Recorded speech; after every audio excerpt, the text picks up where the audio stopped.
It's time for the Midnight Texas After Show here on AfterBuzz TV. We are talking Season 2, Episode 6, No Mo, Mr. Nice Guy. Yep, that's the word I said. We got a trickster in town. Fiji is gone bad, and bye-bye Creek, stick around! You're tuned in to AfterBuzz TV, the ESPN of TV talk. Now, let the buzz begin. Hello and welcome. It's time for Midnight Texas here on AfterBuzz TV. If you haven't already, go to youtube.com and search for AfterBuzz TV's Midnight Texas After Show on the Sci-Fi Superhero Fantasy channel. That's where we live. There it is. We are sci-fi, superhero, and fantasy. All of them. Yep. I'm Yael Tygiel. I'm joined by Haley J. Hello, guys. What's going on? Steph Sabraw is here. What's up, guys? And Cherry is out on assignment right now. She may be in the chat, but she's out on assignment. So we wish her well. Work it, girl. Yes. Let's jump into Midnight Texas, Season 2, Episode 6. No more Mr. Nice Guy, now that I've said all of the words properly. It is a mouthful. Yeah. So it goes with all the things that went on this episode. There's so much to keep up with. Yes. True. Yes, all of those letters. What did we think of this episode overall? Where do y'all sit on this? Yes. I think I like the direction just because I kind of found this episode the most exciting that we've seen, honestly. There's so much that went on, and I'm looking forward to seeing how they're going to close this because we don't have much time left. So Yeah.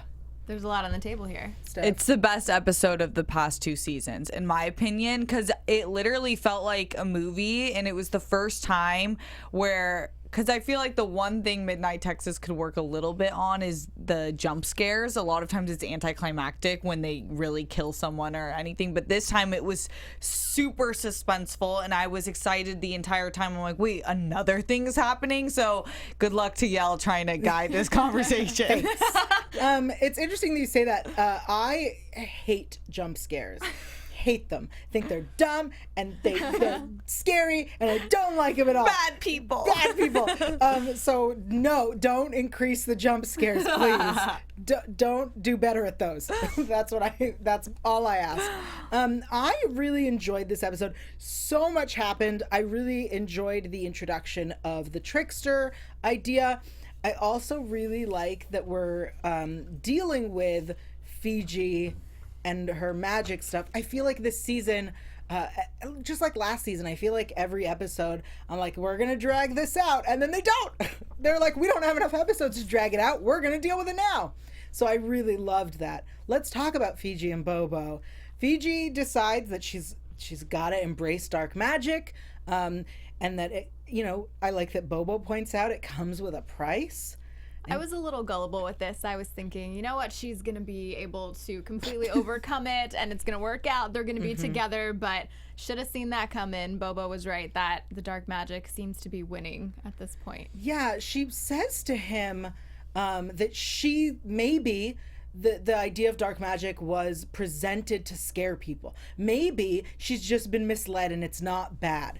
Because the term dark magic, light magic, right, we associate terms with that. And maybe that's not what it means. And I was so excited when she introduced this concept and then went, oh, because she said it can't be the way. Like, no, it's evil. That's exactly how, because we kind of talked about this last time, and I felt like such a doofus being like that one that's like, maybe it is a reiteration of what those terms mean. I love that. Right. I love looking at things from a different lens, and that things aren't always black and white, but I guess it is black and white, and I want my girl Fiji back ASAP.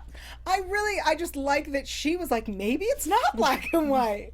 Maybe we're wrong. Maybe I'm just so powerful that they were trying to keep me down. I was like, yeah, girl, that's what it is. You can do this. Nah, she stabs herself in the chest, pulls out, it looked like a giant acorn. I was not expecting that to happen, just saying. I was wondering what it was that she pulled out. I was like, did she I know, pull I out was like, her is that her heart? heart? No, I looked at it again. It looks like a giant acorn. Definitely an acorn. Thank you.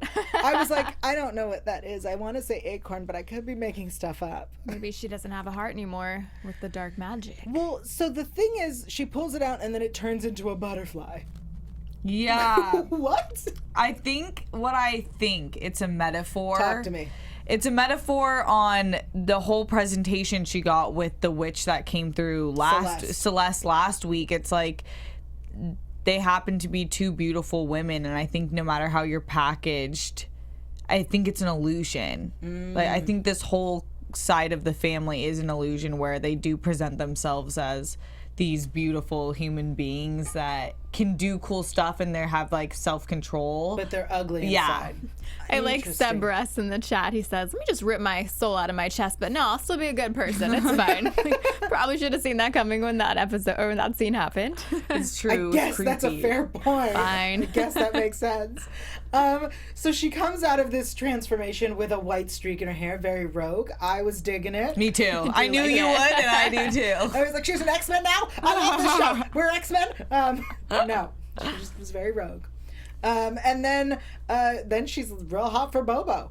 She's like, oh yeah, this has got to be so fun for her character, just to play such a nice, sweet Fiji and then being able to transform into this darker, crazy, sexual fun. Yeah. This has got to be a good time. I really like, this is going to be a weird sentence, but I really like watching evil Fiji. Like, as much as I love good Fiji and how smart she is and how kind she is and compassionate, I really loved her sitting on the porch with the martini. And when the trickster says to her, like, you haven't cared about anyone for the last hour, and she was like, I was like, yes, I love this. I do like it too. It's that kind of like, don't press the button when you shouldn't. It's just wanting to see something that is forbidden or the fun of evil things. I think it'll be interesting what happens with her. Well, so Bobo goes to touch her, and his hand burns when he touches her. Any thoughts on what that could mean? I think she did that. You think she did it to him? Because she was like, don't scare. She wasn't saying like it was an accident. I think that she's really powerful now and can do stuff any second. Okay. Interesting. I agree with that. I think that's kind of showing all of us that she's definitely not the same Fiji, and showing him that now she completely calls the shots and she doesn't want to be touched. You will get burned, literally. Ooh. She's a great actress. She is. Oh, yes. Absolutely. She flipped. I love it. Whoa. I like your interpretation, because I was like, what? Now he can't touch her? I'm so confused. But you guys make more sense. My bad. I love it. So he returns to her at the end, and she feels bad. We all saw that was fake, that was not. I thought she'd smile at the end. But why is she doing that? I am I think it's because she manipulating. has a plan. In No, her head. same. Yeah. She's definitely got some motive. But I was fooled again, you know. You thought that she was like, I thought oh, no, she sorry. felt genuinely bad about it. And then when I she did smiled at not. the end, I knew that was coming as soon as I saw the straight face. Right. I was like, oh no. But I wanted a smile, but it was too. She did the straight face, like bored. She did like a bored face, like a great. It's working. poor Bobo. Bobo was he was so freaking cute this episode to me. Why? There was one moment when Lem gets yes. his powers back? Yes. Yeah, Bobo he's like the most adorable little puppy. Yeah, Like a lab. Yeah. He's like a lab. Poor little puppy's about to get kicked to the curb, it's looking like. Oh no. Oh man. Yeah, I love what's going on with them. I like this story. I think it's more interesting than now they're together and happy, because we had that for a minute and then it became a lot more interesting. That's true. Yeah. I do feel like I'm more interested when she's evil, gotta say. Because now he's got to, like, bring her back to the light side or something. I like She'll that. do it. It just I'm glad that they've stretched this, like you've said. I think it's an important storyline and character development for her.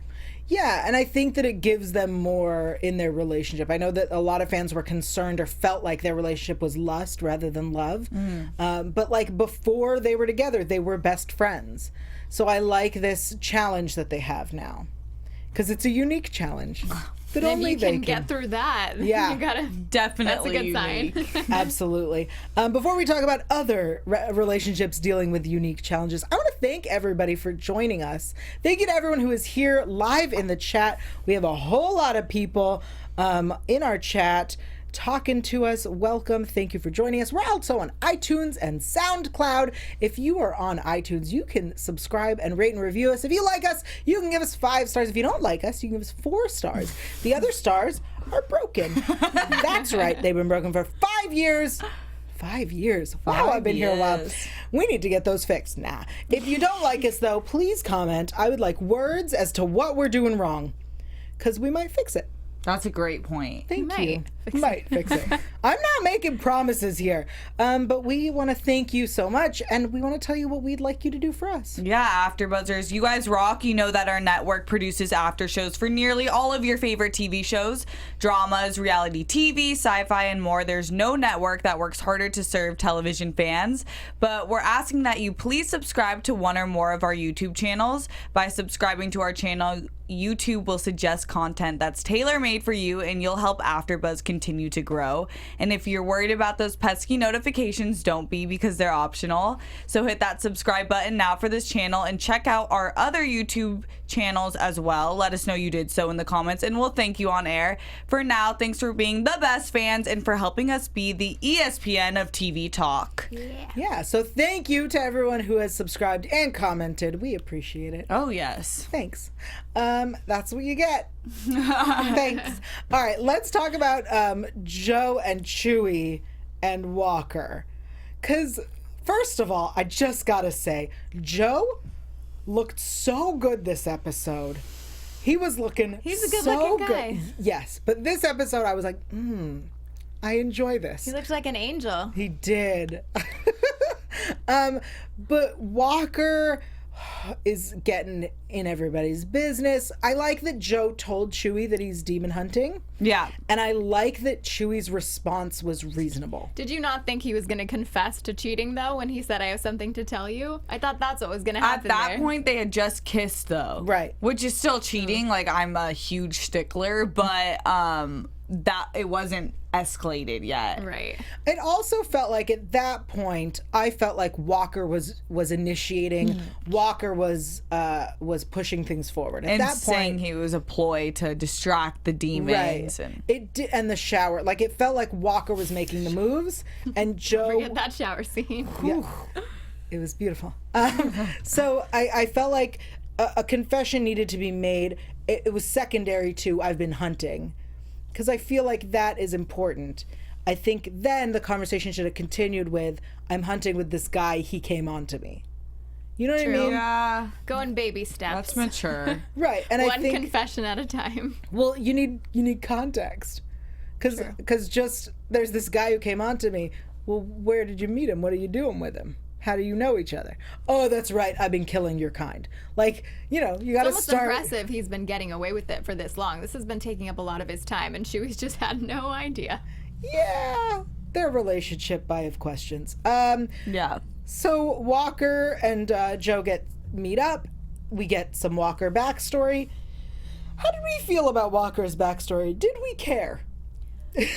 I do feel bad for him, but that doesn't give him any right to kind of step on people's toes that he shouldn't be stepping on. You know, it's like, is that okay? Just a lot of people have gone through a lot of hard times, so does that make it okay for him? Right. And it's also like, yes, I'm gonna do a metaphor that it's a kind of a stretch because demons are demons, but when it's the way people and humans are functioning in society nowadays, where if one person from one culture, ethnic background does something bad to you, you all of a sudden think that like the rest of them just suck or are evil too. It definitely is paralleling. That's what sci-fi and fantasy does. Is it parallels real issues, usually in a very well done way. Sometimes not so great. Supergirl. But I think that this idea that it's very much is this idea of racism being paralleled. I think that his story was obvious. Like, he's a human who is risking his life to kill demons. Somebody had to have died in his life. I really would have rathered a story explaining how he started training, right? Like, Where'd you get that Right. arm machine? and the sunglasses where you can see demons. Like, how did you get from I'm a child who lost my family to a kick-ass demon hunter? I want that There story. is a gap there. You're Right? Like, I'm a is there kid. a training camp that Yeah. you sign up for? How does that work? Right. Why is Joe not questioning those things? But fine. Not enough time in the episode. No, but there was time for them to get it on. That felt out of place to me. As much as I appreciate some guy-on-guy action, it seemed out of place. But I almost knew it was coming at the same time. I'm with No, you. like it had Like, to happen though. I find problem. I think it's easy storytelling when it's like someone reveals their truth and then you just get it on.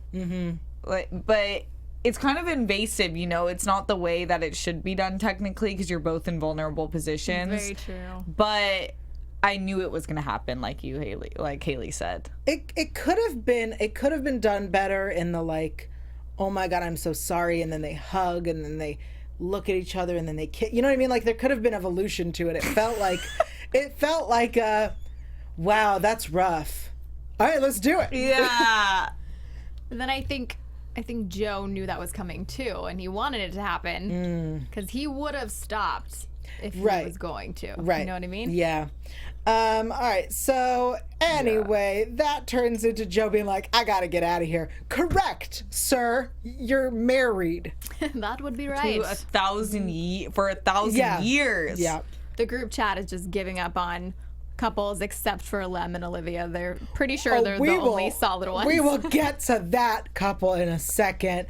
So anyway, Walker, we end up with Walker chasing Chewie. I was like, the fact that he told Chewie that he's demon hunting, but didn't tell Walker that his husband's a demon, like that seems like an issue also. And then when Walker's like, you've seen what they can do to you've seen what they did to my family. I was like, shut up. Like, you don't even know this guy.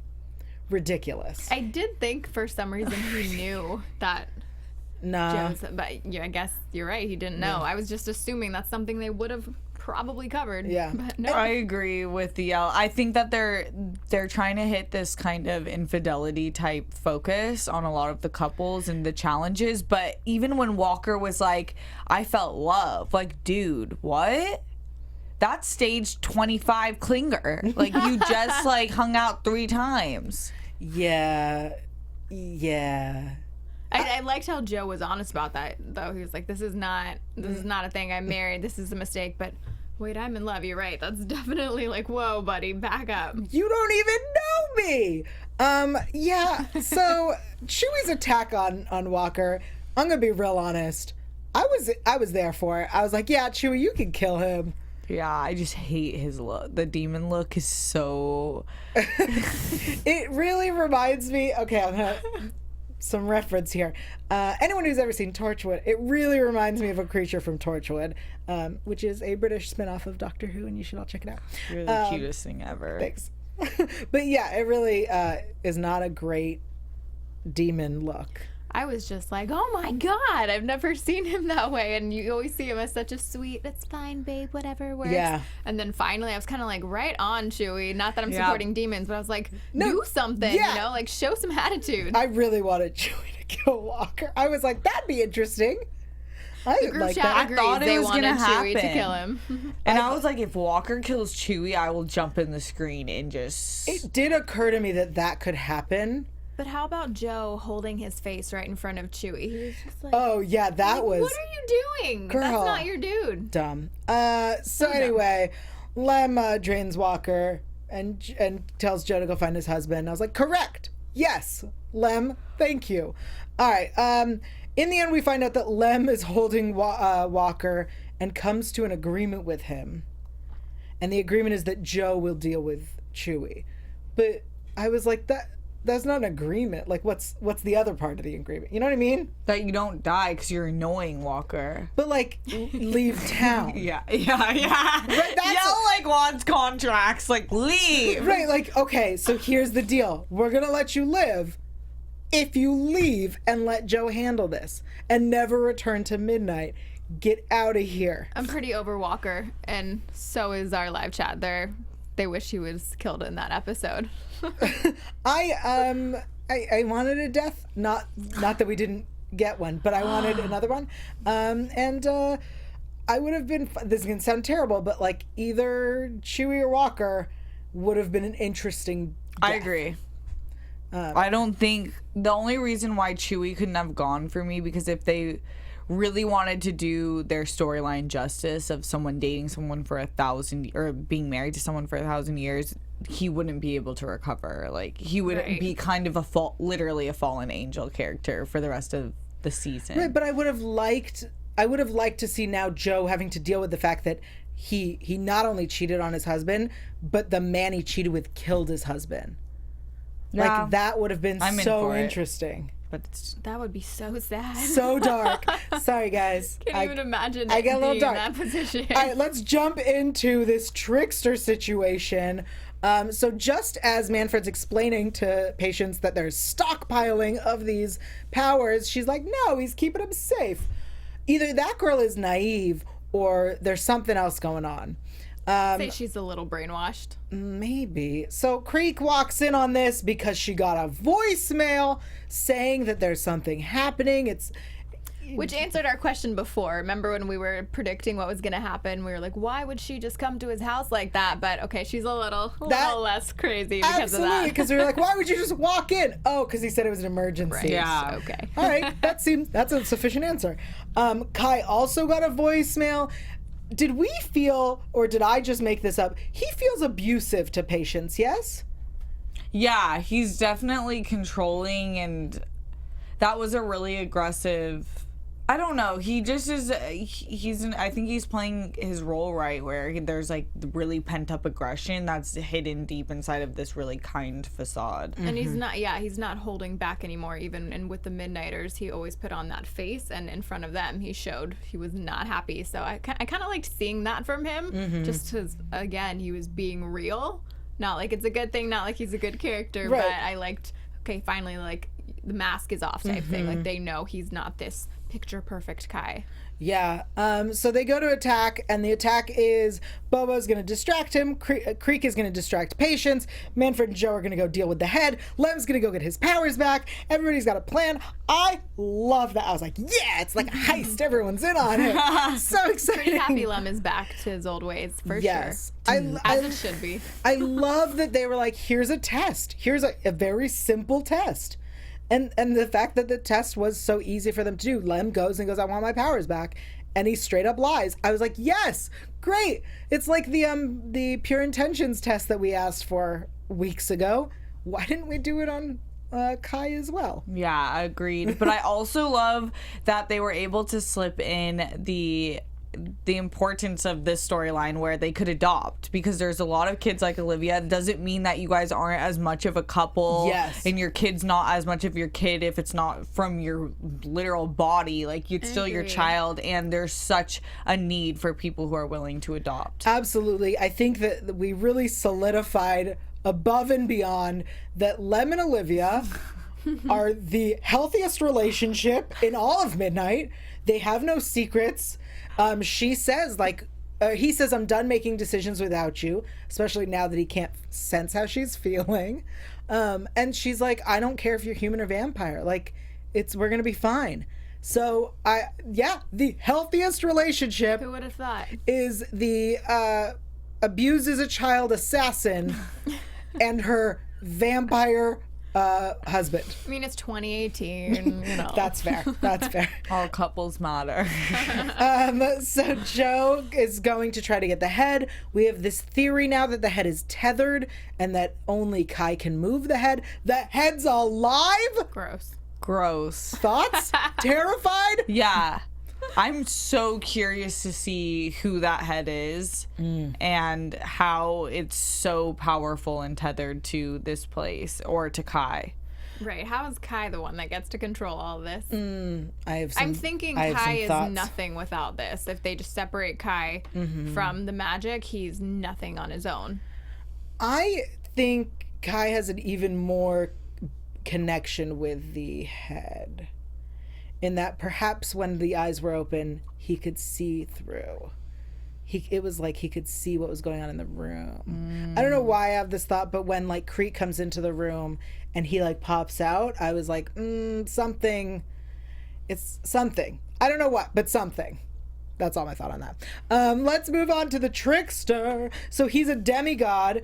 He's a sadist. He's like, I'm a sadist. Yeah. Emotional suffering is his jam. I love it. What I tell you before, I knew something was up. Yeah. Just the fact that no random guys, I feel like, are in Lem and Olivia's home. I was like, this is interesting. You didn't trust the pizza guy. I didn't trust him. I was a little upset that they took something as pure as pizza and put a negative spin on it, but I knew something was up with him. I love what he says to Manfred, that his life is a dumpster fire. And then Manfred's surprised. I was like, girl, I think you knew that from the beginning of the series. Remember when you were on the run because the girl that you were engaged to died? You owed them money? Like, Yeah. dumpster fire. It's Can true. you steal that insult next time someone makes you say, your life is a dumpster fire? He had a lot of good lines. I loved this character. I thought he was such a true antagonist and so good at switching from this nice little square boy to this really evil, manipulative, but humorous trickster. And he was creepy about it, too. The Yeah. way he was just saying his piece to Fiji in that scene on the porch. I was like, okay, he's definitely like a little creepy vibe. Yeah, he's a sadist. Where's his book? I'm trying to purchase. I really think they should write this book and publish it. But I think, what's really fun about this character is he says, like, I'll be back, because he could return. Lem points out the only way for him not to return is that they have to live with their cards up. No more secrets. And I really like the idea of going forward, everyone has to they have a secret and someone's like, we don't want the Trickster back. You have to tell everybody. I feel like this is Elf on the Shelf right now for Christmas, where it's like, you need to behave or something bad's gonna happen. Well, yeah, because the people need to know what's going on with Fiji. Speaking of secrets, like, Bobo's kept this completely under wraps and no one knows what she's doing, and she doesn't even know what she's doing. That's true. But the Trickster can only mess with humans, Yeah. and now she's not exactly. She's a dark witch.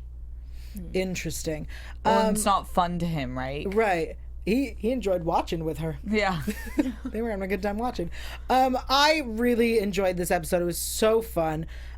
Let's discuss our special segment of What Would You Do? What would you do for a $100? Perfect. What would you do if someone said that you had called or texted and you hadn't?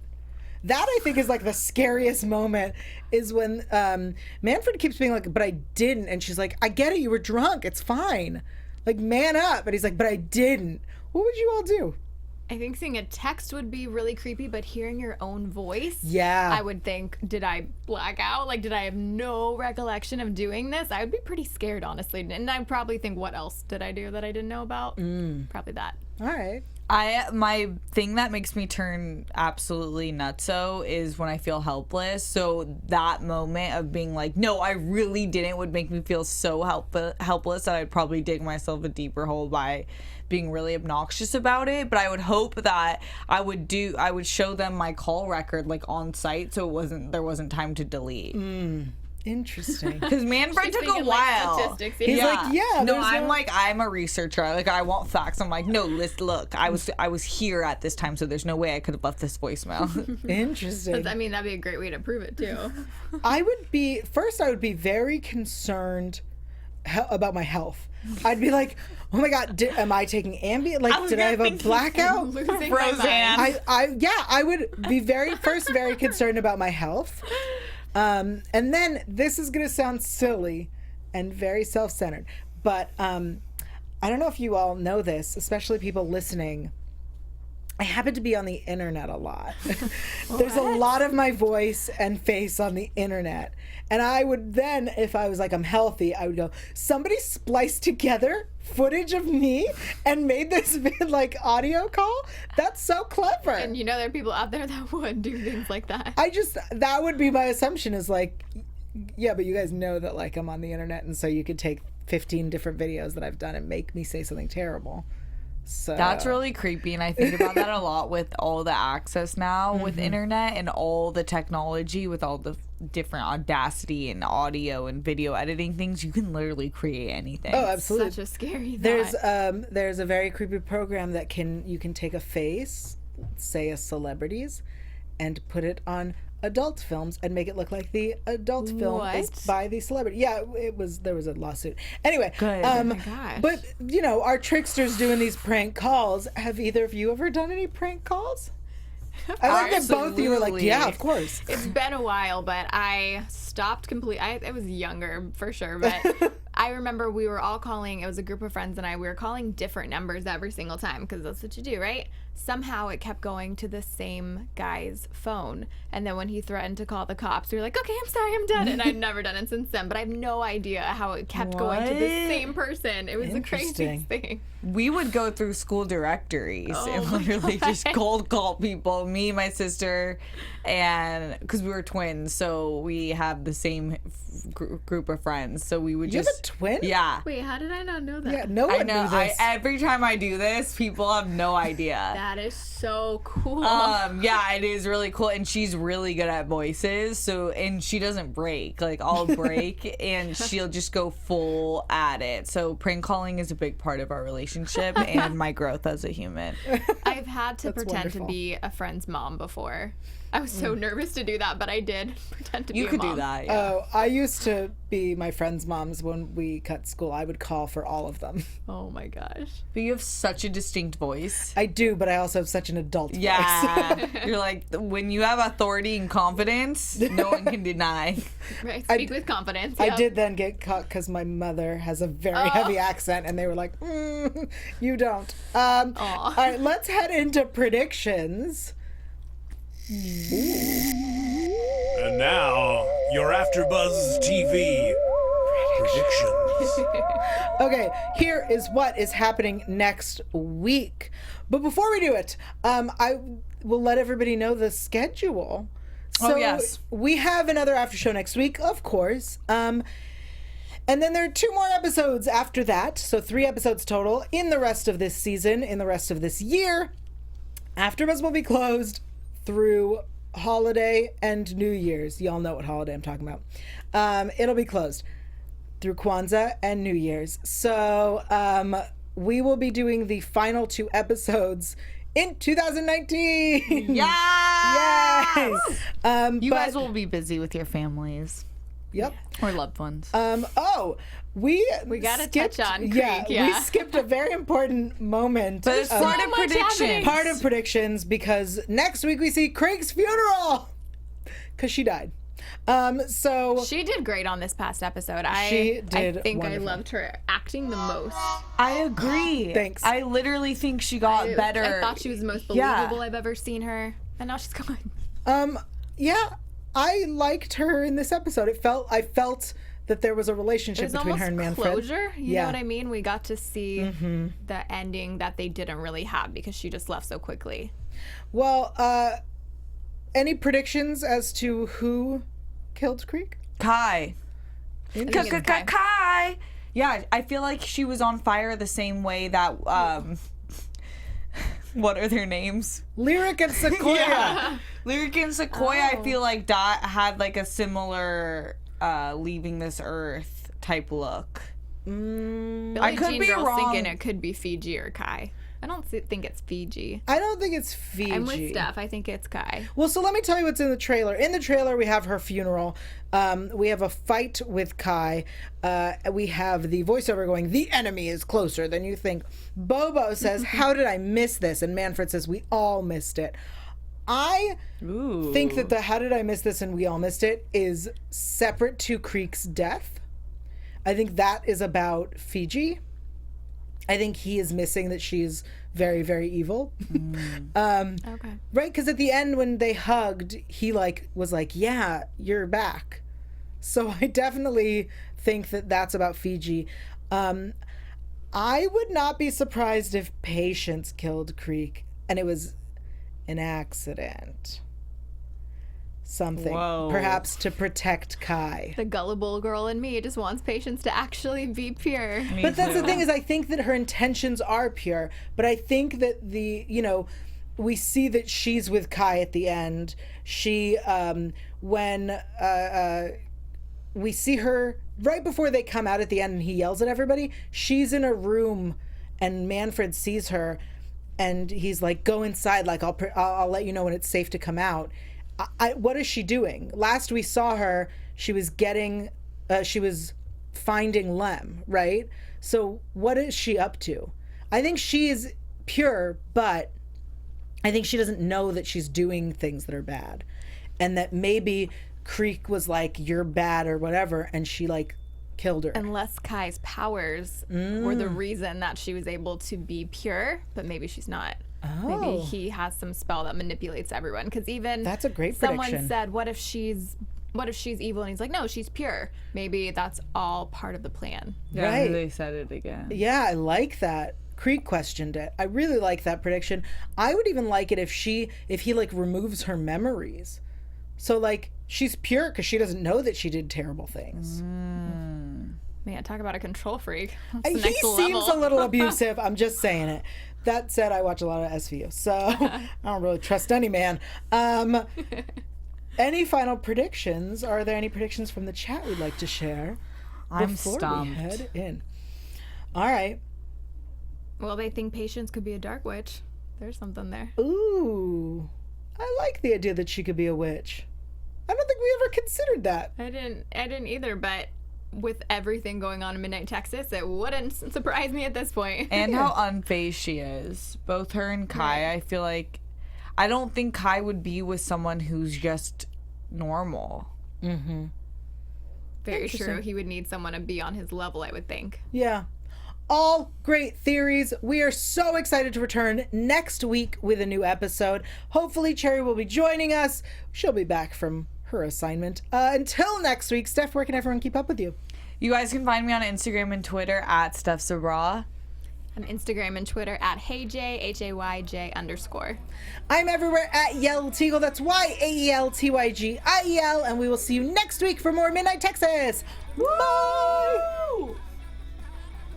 Our founder, Keven Undergaro, Phil Svitek, and me, Maria Menounos, would like to thank you for tuning in to AfterBuzz TV. Remember, we're not just the first, we're the biggest in the world, and we're the only destination for all your favorite TV shows. Whatever you crave, we've got it. So go to AfterBuzzTV.com and check out our lineup. Buzz you later. The views expressed herein are those of the hosts only and do not necessarily reflect the views of AfterBuzz TV or its owners or principals.